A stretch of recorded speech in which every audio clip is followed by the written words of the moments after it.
بسم اللہ الرحمن الرحیم۔ حصہ نمبر 25 میں ہم نے پڑھا تھا کیسے حضرت اکرم صلی اللہ علیہ وسلم نے لوگوں کو دعوت دی اور اس میں سے کتنے لوگ مسلمان ہوئے جو مکہ میں گئے حضرت اکرم صلی اللہ علیہ وسلم کے حالات جاننے کے لیے، اور پھر حضرت اکرم صلی اللہ علیہ وسلم پہ وہ ایمان لائے اور انہوں نے دعوت کو قبول کیا اور مسلمان ہوئے۔ اور اس کے بعد حضرت عائشہ رضی اللہ تعالیٰ عنہ سے نکاح کا ذکر تھا۔ آج حصہ نمبر 26 میں ہم پڑھیں گے اسراء اور معراج۔ نبی اکرم صلی اللہ علیہ وآلہ وسلم کی دعوت و تبلیغ ابھی کامیابی اور ظلم و ستم کے اس درمیانی مرحلے سے گزر رہی تھی، اور افق کے دور دراز پنہائیوں میں دھندلے تاروں کی جھلک دکھائی پڑنا شروع ہو چکی تھی کہ اسراء اور معراج کا واقعہ پیش آیا۔ یہ معراج کب واقعہ ہوئی، اس بارے میں اہل سیر کے اقوال مختلف ہیں، جو کہ یہ ذیل ہیں۔ نمبر 1، جس سال آپ صلی اللہ علیہ وآلہ وسلم کو نبوت دی گئی اسی سال معراج بھی واقعہ ہوئی، یہ طبری کا قول ہے۔ نمبر 2، نبوت کے 5 سال بعد معراج ہوئی، اسے امام نووی اور امام قرطبی نے راجح قرار دیا ہے۔ نبوت کے 10ویں سال 27 رجب کو ہوئی، اسے علامہ منصور پوری نے اختیار کیا ہے۔ ہجرت سے 16 مہینے پہلے یعنی نبوت کے 12ویں سال ماہ رمضان میں ہوئی۔ ہجرت سے 1 سال 2 ماہ پہلے یعنی نبوت کے 13ویں سال محرم میں ہوئی۔ ہجرت سے 1 سال پہلے یعنی نبوت کے 13ویں سال ماہ ربیع الاول میں ہوئی۔ ان میں سے پہلے 3 اقوال اس لیے صحیح نہیں مانے جا سکتے کہ ختیجہ رضی اللہ تعالی عنہا کی وفات نماز پنجگانہ فرض ہونے سے پہلے ہوئی تھی، اور اس پر سب کا اتفاق ہے کہ نماز پنجگانہ کی فرضیت معراج کی رات ہوئی ہے۔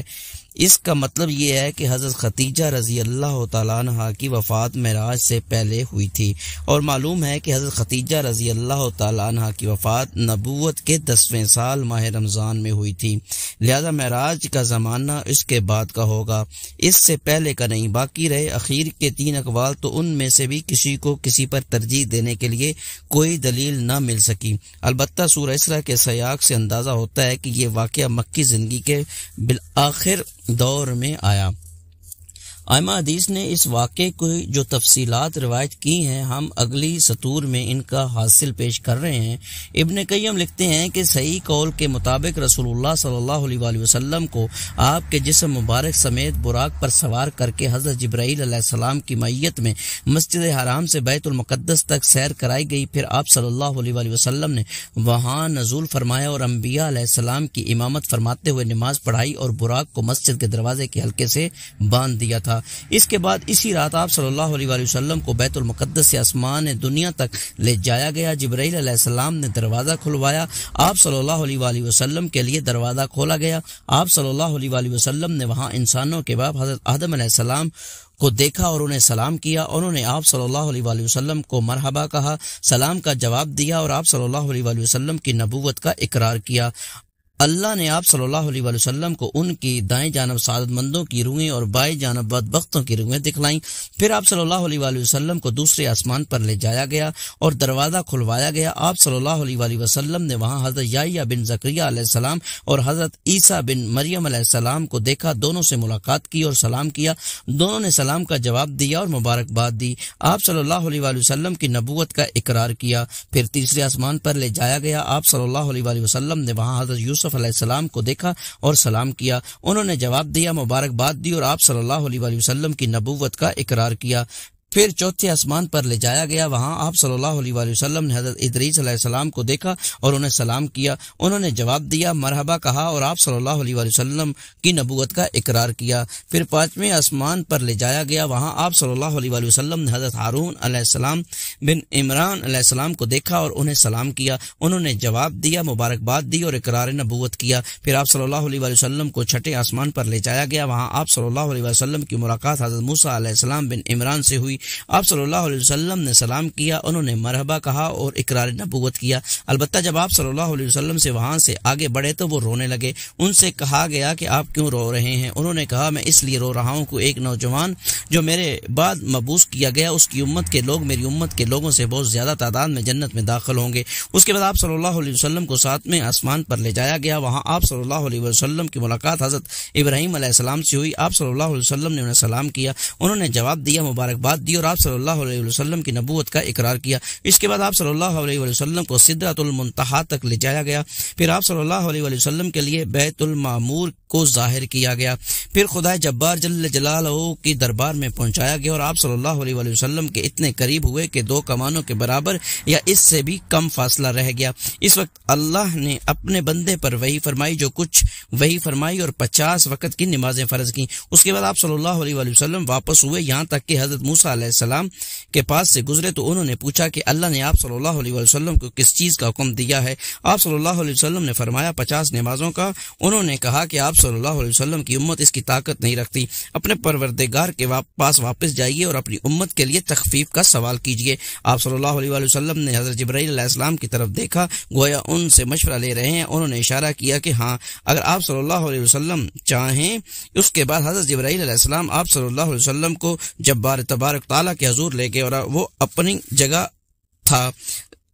بعض طرق میں صحیح بخاری کا لفظ یہی ہے کہ اس نے 10 نمازیں کم کر دیں اور آپ صلی اللہ علیہ وسلم نیچے گئے۔ جب موسیٰ علیہ السلام کے پاس سے گزر ہوا تو انہیں خبر دی، انہوں نے کہا کہ آپ صلی اللہ علیہ وسلم اپنے رب کے پاس واپس جائیے اور تخفیف کا سوال کیجیے۔ اس طرح حضرت موسیٰ علیہ السلام اور اللہ عز و جل کے درمیان آپ صلی اللہ علیہ وسلم کی آمد و رفت کا برابر جاری سلسلہ رہا، یہاں تک کہ اللہ عز و جل نے صرف 5 نمازیں باقی رکھی۔ اس کے بعد بھی موسیٰ علیہ السلام نے آپ صلی اللہ علیہ وسلم کو واپسی اور طلب تخفیف کا مشورہ دیا، مگر آپ صلی اللہ علیہ وسلم نے فرمایا اب مجھے اپنے رب سے شرم محسوس ہو رہی ہے، میں اسی پر راضی ہوں اور سر تسلیم خم کرتا ہوں۔ پھر جب آپ صلی اللہ علیہ وسلم مزید کچھ دور تشریف لے گئے تو ندا آئی کہ میں نے اپنا فریضہ نافذ کر دیا اور اپنے بندوں سے تخفیف کر دی۔ اس کے بعد ابن قیم نے اس بارے میں اختلاف ذکر کیا کہ نبی اکرم صلی اللہ علیہ وسلم نے اپنے رب تبارک و تعالیٰ کو دیکھا یا نہیں۔ پھر امام ابن تیمیہ کی ایک تحقیق ذکر ہے کہ جس کا حاصل یہ ہے کہ آنکھ سے دیکھنے کا سرے سے کوئی ثبوت نہیں اور نہ کوئی صحابی اس کا قائل ہے، اور ابن عباس سے مطلقاً دیکھتے اور دل سے دیکھنے کے جو 2 قول منقول ہیں ان میں سے پہلا دوسرے کے منافی نہیں۔ اس کے بعد امام ابن قیم لکھتے ہیں کہ سورہ نجم میں اللہ تبارک و تعالیٰ کا جو یہ ارشاد ہے، پھر وہ نزدیک آیا اور قریب تر ہو گیا، سورہ النجم، تو یہ اس قربت کے علاوہ ہے جو معراج کے واقعے میں حاصل ہوئی تھی، کیونکہ سورہ نجم میں جس قربت کا ذکر ہے اس سے مراد حضرت جبرائیل علیہ السلام کی قربت و تجلی ہے، جیسا کہ حضرت عائشہ رضی اللہ تعالی عنہ اور ابن مسعود رضی اللہ تعالی عنہ نے فرمایا ہے، اور سیاق میں بھی اس پر دلالت کرتا ہے۔ اس کے برخلاف حدیث معراج میں جس قربت و تدلی کا ذکر ہے اس کے بارے میں صراحت ہے کہ یہ رب تبارک و تعالیٰ سے قربت و تدلی تھی، اور سورہ نجم میں اس کو سرے سے چھیڑا ہی نہیں گیا، بلکہ اس میں یہ کہا گیا کہ آپ صلی اللہ علیہ وسلم نے انہیں دوسری بار سدرۃ المنتہا کے پاس دیکھا اور یہ حضرت جبرائیل علیہ السلام تھے۔ انہیں محمد صلی اللہ علیہ وسلم نے ان کی اپنی شکل میں 2 مرتبہ دیکھا تھا، ایک مرتبہ زمین پر اور ایک مرتبہ سدرۃ المنتہا کے پاس۔ اس دفعہ بھی نبی اکرم صلی اللہ علیہ وسلم کے ساتھ شک کے صدر سینہ چاک کیے جانے کا واقعہ پیش آیا اور آپ صلی اللہ علیہ وسلم کے سفر کے دوران کئی چیزیں دکھلائیں گئی۔ آپ صلی اللہ علیہ وسلم پر دودھ اور شراب پیش کی گئی۔ آپ صلی اللہ علیہ وسلم نے دودھ اختیار فرمایا، اس پر آپ صلی اللہ علیہ وسلم سے کہا گیا کہ آپ صلی اللہ علیہ وسلم کو فطرت کی راہ بتلائی گئی یا آپ صلی اللہ علیہ وسلم نے فطرت پا لی، اور یاد رکھیے کہ اگر آپ صلی اللہ علیہ وسلم شراب لی ہوتی تو آپ صلی اللہ علیہ وسلم کی امت گمراہ ہو جاتی۔ آپ صلی اللہ علیہ وسلم نے جنت میں 4 نہریں دیکھیں، 2 ظاہری اور 2 باطنی۔ ظاہری نہریں نیل اور فرات تھیں، اس کا مطلب غالباً یہ ہے کہ آپ صلی اللہ علیہ وسلم کی رسالت نیل اور فرات کی شاداب وادیوں کو اپنا وطن بنائے گی، یعنی یہاں کے باشندے نسلاً بعد نسل مسلمان ہوں گے، یہ نہیں کہ ان دونوں نہروں کے پانی کا منبع جنت میں ہے۔ آپ صلی اللہ علیہ وسلم نے مالک اور داروغہ جہنم کو بھی دیکھا، وہ ہنستا نہ تھا اور نہ اس کے چہرے پر خوشی اور بشاشت تھی۔ آپ صلی اللہ علیہ وسلم نے جنت و جہنم بھی دیکھی۔ آپ صلی اللہ علیہ وسلم نے ان لوگوں کو بھی دیکھا جو یتیموں کا مال ظلمن کھا جاتے ہیں، ان کے ہونٹ اونٹ کے ہونٹوں کی طرح تھے اور وہ اپنے منہ میں پتھر کے ٹکڑے جیسے انگارے ٹھونس رہے تھے۔ جو دوسری جانب ان کے پاخانے کے راستے سے نکل رہے تھے۔ آپ صلی اللہ علیہ وسلم نے سود خوروں کو بھی دیکھا، ان کے پیٹ اتنے بڑے بڑے تھے کہ وہ اپنی جگہ سے ادھر ادھر نہیں ہو سکتے تھے، اور جب آل فرعون کو آگ پر پیش کرنے کے لیے لے جایا جاتا تو ان کے پاس سے گزرتے وقت انہیں رونتے ہوئے جاتے تھے۔ آپ صلی اللہ علیہ وسلم نے زناکاروں کو بھی دیکھا، ان کے سامنے تازہ اور فربا گوشت تھا اور اسی کے پہلو بہ پہلو سڑا ہوا چھچڑا بھی تھا۔ یہ لوگ تازہ اور فربا گوشت چھوڑ کر سڑا ہوا چھچڑا گوشت کھا رہے تھے۔ آپ صلی اللہ علیہ وسلم نے ان عورتوں کو بھی دیکھا جو اپنے شوہروں پر دوسروں کی اولاد داخل کرتی ہیں، یعنی دوسروں سے زنا کے ذریعے حاملہ ہوتی ہیں، لیکن لا علمی کی وجہ سے بچہ ان کا شوہر کا سمجھا جاتا ہے۔ آپ صلی اللہ علیہ وسلم نے انہیں دیکھا کہ ان کے سینوں میں بڑے بڑے ٹیڑے کانٹے چبو کر انہیں آسمان و زمین کے درمیان لٹکا دیا گیا ہے۔ آپ صلی اللہ علیہ وسلم نے آتے جاتے ہوئے اہل مکہ کا ایک قافلہ بھی دیکھا اور انہیں ان کا ایک اونٹ بھی بتایا جو بھڑک کر بھاگ گیا تھا۔ آپ صلی اللہ علیہ وسلم نے ان کا پانی بھی پیا جو ایک ڈھکے ہوئے برتن میں رکھا تھا۔ اس وقت قافلہ سو رہا تھا، پھر آپ صلی اللہ علیہ وسلم نے اسی طرح برتن ڈھک کر چھوڑ دیا، اور یہ بات معراج کی صبح آپ صلی اللہ علیہ وسلم کے دعوے کی صداقت کی ایک دلیل ثابت ہوئی۔ علامہ ابن قیم فرماتے ہیں کہ رسول اللہ صلی اللہ علیہ وسلم نے صبح کی اور اپنی قوم کو ان بڑی بڑی نشانیوں کی خبر دی جو اللہ عز و جل نے آپ صلی اللہ علیہ وسلم کو دکھلائی تھی، تو قوم کی تکذیب اور اذیت و ضرر رسانی میں اور شدت آ گئی۔ انہوں نے آپ صلی اللہ علیہ وسلم سے سوال کیا کہ بیت المقدس کی کیفیت بیان کریں۔ اس پر اللہ نے آپ صلی اللہ علیہ وسلم کے لیے بیت المقدس کو ظاہر فرما دیا اور وہ آپ صلی اللہ علیہ وسلم کی نگاہوں کے سامنے آ گیا۔ چنانچہ آپ صلی اللہ علیہ وسلم نے قوم کو اس کی نشانیاں بتلانا شروع کی اور ان سے کسی بات کی تردید نہ بن پڑی۔ آپ صلی اللہ علیہ وسلم نے جاتے اور آتے ہوئے ان کے قافلے سے ملنے کا بھی ذکر فرمایا اور بتلایا کہ اس کی آمد کا وقت کیا ہے۔ آپ صلی اللہ علیہ وسلم نے اس اونٹ کی بھی نشاندہی کی جو قافلے کے آگے آگے آ رہا تھا۔ پھر جیسا کہ آپ صلی اللہ علیہ وسلم بتایا تھا ویسا ہی ثابت ہوا، لیکن ان سب کے باوجود ان کی نفرت میں اضافہ ہی ہوا اور ان ظالموں نے کفر کرتے ہوئے کچھ بھی ماننے سے انکار کر دیا۔ کہا جاتا ہے کہ ابو بکر صدیق رضی اللہ تعالیٰ عنہ کو اسی موقع پر صدیق کا خطاب دیا گیا کیونکہ آپ نے اس واقعے کی اس وقت تصدیق کی جب لوگوں نے تکذیب کی تھی۔ معراج کا فائدہ بیان فرماتے ہوئے جو سب سے مختصر اور عظیم بات کہی گئی وہ یہ ہے تاکہ ہم اللہ تعالیٰ آپ کو اپنی کچھ نشانیاں دکھلائیں، اور انبیاء کرام کے بارے میں یہی اللہ تعالیٰ کی سنت ہے، ارشاد ہے۔ اور اسی طرح ہم نے ابراہیم علیہ السلام کو آسمان و زمین کا نظام سلطنت دکھلایا اور تاکہ وہ یقین کرنے والوں میں سے ہوں، اور موسیٰ علیہ السلام سے فرمایا تاکہ ہم تمہیں اپنی کچھ بڑی نشانیاں دکھلائیں۔ پھر ان نشانیوں کو دکھلانے کا جو مقصود تھا اسے بھی اللہ تعالیٰ نے اپنے ارشادات تاکہ وہ یقین کرنے والوں میں سے ہو کے ذریعے واضح فرما دیا۔ چنانچہ جب انبیاء علیہ السلام کے علوم کو اس طرح کے مشاہدات کی سند حاصل ہو جاتی تھی تو انہیں عین الیقین کا وہ مقام حاصل ہو جاتا تھا جس کا اندازہ لگانا ممکن نہیں۔ شنیدہ کے بود بانے دیدہ، اور یعنی وجہ کہ انبیاء علیہ السلام کی راہ میں ایسی مشکلات جھیل لیتے تھے جنہیں کوئی اور جھیل ہی نہیں سکتا تھا۔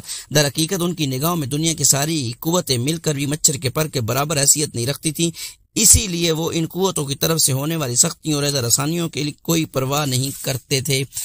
اس واقع معراج کی جزیات کے پس پردہ مزید جو حکمتیں اور اسرار کار فرما تھے ان کی بحث کا اصل مقام اسرار شریعت کی کتابیں ہیں۔ البتہ چند چھوٹے موٹے حقائق ایسے ہیں جو اس مبارک سفر کے سرچشموں سے پھوٹ کر سیرت نبوی کے گلشن کی طرف رواں دواں ہیں، اس لیے یہاں مختصر انہیں قلم بند کیا جا رہا ہے۔ آپ صلی اللہ علیہ وسلم دیکھیں گے کہ اللہ تعالیٰ نے سورہ اسراء میں اسراء کا واقعہ صرف ایک آیت میں ذکر کر کے کلام کا رخ یہود کی سیاہ کاریوں اور جرائم کے بیان کی جانب موڑ دیا ہے۔ پھر انہیں آگاہ کیا ہے کہ یہ قرآن اسراء کی ہدایت دیتا ہے جو سب سے سیدھی اور صحیح راہ ہے۔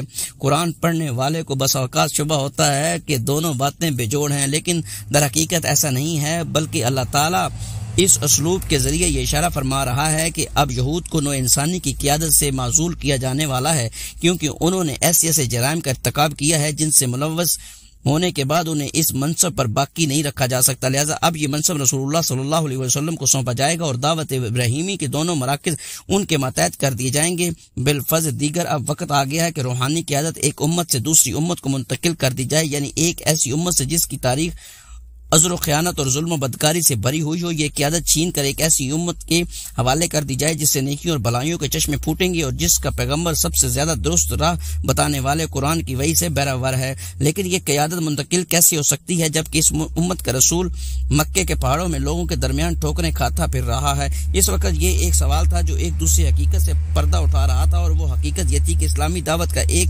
دور اپنے خاتمے اور اپنی تکمیل کے قریب آ گیا ہے، اور اب ایک دوسرا دور شروع ہونے والا ہے جس کا دھارا پہلے سے مختلف ہوگا۔ اسی لیے ہم دیکھتے ہیں کہ بعض اوقات مشرکین کو کھلی وارننگ اور سخت دھمکی دی گئی ہے۔ ارشاد ہے، اور جب ہم کسی بستی کو تباہ کرنا چاہتے ہیں تو وہاں کے اصحاب ثروت کو حکم دیتے ہیں، مگر وہ کھلی خلاف ورزی کرتے ہیں، پس اس بستی پر تباہی کا قول برحق ہو جاتا ہے اور ہم اسے کچل کر رکھ دیتے ہیں۔ اور ہم نے نوح کے بعد کتنی ہی قوموں کو تباہ کر دیا، اور تمہارا رب اپنے بندوں کے جرائم کی خبر رکھنے اور دیکھنے کے لیے کافی ہے۔ پھر ان آیات کے پہلو بپہلو کچھ ایسی آیات بھی ہیں جن میں مسلمانوں کو ایسی مدنی قواعد و ضوابط اور دفعات اور مبادی بتلائے گئے ہیں جن پر آئندہ اسلامی معاشرے کی تعمیر ہونی تھی۔ گویا اب وہ کسی ایسی سرزمین پر اپنا ٹھکانہ بنا چکے ہیں جہاں ہر پہلو سے ان کے معاملات ان کے اپنے ہاتھ میں ہیں، اور انہوں نے ایسی وحدت متماسنہ بنا لی ہے جس پر سماج کی چکی گھما کرتی ہے۔ لہذا ان آیات میں اشارہ ہے کہ رسول اللہ صلی اللہ علیہ وسلم عنقریب ایسی جائے پناہ اور امن کی جگہ پا لیں گے جہاں آپ صلی اللہ علیہ وسلم کے دین کو استقرار نصیب ہوگا۔ یہ اسراء و معراج کی بابرکت واقعے کی تہ میں پوشیدہ حکمتیں اور راز ہائے سربستہ میں سے ایک ایسا راز اور ایک ایسی حکمت ہے جس کو ہمارے موضوع سے براہ راست تعلق ہے، اس لیے ہم نے مناسب سمجھا کہ اسے بیان کر دے۔ اسی طرح کی دو بڑی حکمتوں پر نظر ڈالنے کے بعد ہم نے یہ رائے قائم کی ہے کہ اسرا کا یہ واقعہ یا تو بیت عقبہ اولا سے کچھ ہی پہلے کا ہے یا عقبہ کے دونوں بیتوں کے درمیان کا ہے۔